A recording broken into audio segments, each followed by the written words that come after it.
Guys Rajini Kamal project பத்தி இப்போ பார்த்தீங்கன்னா, நம்ம தலைவர் அவர்கள் இப்போ ஒரு அஃபிஷியல் அனௌன்ஸ்மெண்ட் குடுத்துருக்காரு. ஸோ அந்த அனௌன்ஸ்மெண்ட்ல என்ன சொல்லியிருக்காரு அப்படின்னு பார்த்தீங்கன்னா, ஸோ இந்த ப்ராஜெக்ட் வந்து 100% கன்ஃபார்மே. ஸோ இந்த ப்ராஜெக்ட்ட பொறுத்தளவுக்கு ரெட் ஜெயண்ட் அண்ட் ஆர்கேஎஃப் 2 பேரும் வந்து டை அப் பண்ணி பண்றாங்க இந்த படத்த அப்படின்ற மாரி சொல்லியிருக்காரு. ஸோ அதே மாரி இந்த படத்தோட டைரக்டர பார்த்தீங்கன்னா, அவர் கன்ஃபார்ம் பண்ணல. ஸோ படத்தோட டைரக்டர் பார்த்தீங்கன்னா, ஏற்கனவே லோகேஷ் கனகராஜ் தான் அப்படின்ற மாரி ஒரு நியூஸ் போயிட்டு இருந்துச்சு. பட் இப்போ சூப்பர் ஸ்டார் பார்த்தீங்கன்னா, அந்த நியூஸ பத்தி எந்த ஒரு அனௌன்ஸ்மெண்ட்டும் வெளிய சொல்ல கிடையாது. ஸோ இது வந்து மூவி ட்ராக்கர்ஸ் என்ன சொல்லியிருக்காங்க அப்படின்னு பார்த்தீங்கன்னா, ஸோ கண்டிப்பா இந்த படத்துக்கு லோகேஷ் கனகராஜ் தான் டைரக்டரு.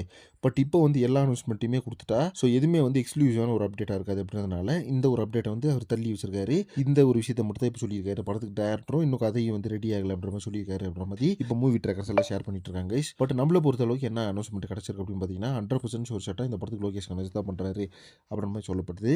அதே மாரி இந்த படத்துக்கு பார்த்தீங்கன்னா, 2 புரொடக்ஷன் ஹவுஸ் வந்து இப்போ டை அப் பண்றாங்க அப்படின்ற மாரி சொல்லப்படுது. ஸோ அதில பார்த்தீங்கன்னா, ரெட் ஜெயண்ட் 1 ஆர்கேஎஃப்ஐ 1. ஸோ இந்த நியூஸ் கேட்டவுடனே பார்த்தீங்கன்னா, இன்னைக்கு எல்லாத்துக்குமே பயங்கரமான ஹாப்பி ஆயிடுச்சு. நம்ம தலைவர் ஃபேன்ஸ் எல்லாத்துக்கும். ஸோ அதே மாரி கமல்ஹாசன் சார் ஃபேன்ஸுக்கும் ஒரு பக்கம் ஒரு எக்ஸ்க்ளூசிவான அப்டேட் வந்து கிடைச்சிருக்குது அப்படின்ற மாரி பயங்கரமான ஒரு சோசியல் மீடியா பார்த்தீங்கன்னா, இந்த ஒரு விஷயம் தான் வைரலா போயிட்டு இருக்கு இப்போ. ஸோ சூப்பர் ஸ்டார் வந்து இன்னைக்கு அவர் வாயில இருந்தே ஒரு அப்டேட் குடுத்துருக்காரு. ஸோ இதுக்கு மிகப்பெரிய இன்னொரு காரணம் என்ன அப்படின்னு பார்த்தீங்கன்னா, ரீசென்ட்டா நடந்த சைமா அவார்ட்ல வந்து கமல்ஹாசன் சாரும் அவரோட அனௌன்ஸ்மெண்ட் அப்படின்றது அஃபிஷியலா அவரே குடுத்துட்டாரு. ஸோ இது எல்லாத்தையும் தாண்டி கமல்ஹாசனே சொல்லிட்டாரு. அதனால இந்த அப்டேட்ட வந்து நம்ம சொல்லாம இருக்கக்கூடாது அப்படின்றதுக்காக நம்ம சூப்பர் ஸ்டாரும் பார்த்தீங்கன்னா, இத பத்தின அஃபிஷியல் அப்டேட் குடுத்துட்டாரு. Okay friends. இப்போ பார்த்தீங்கன்னா, நம்ம தலைவர் சொன்ன இந்த ஒரு அப்டேட்ட பத்தி உங்க ஒப்பீனியன் என்ன அப்படின்றத கமெண்ட் பாக்ஸ்ல மறக்காம மென்ஷன் பண்ணுங்க. அண்ட் இதே மாரி சினிமா பத்தின இன்ட்ரெஸ்டிங்கான தகவலுக்கு சேனல மறக்காம சப்ஸ்கிரைப் பண்ணுங்க.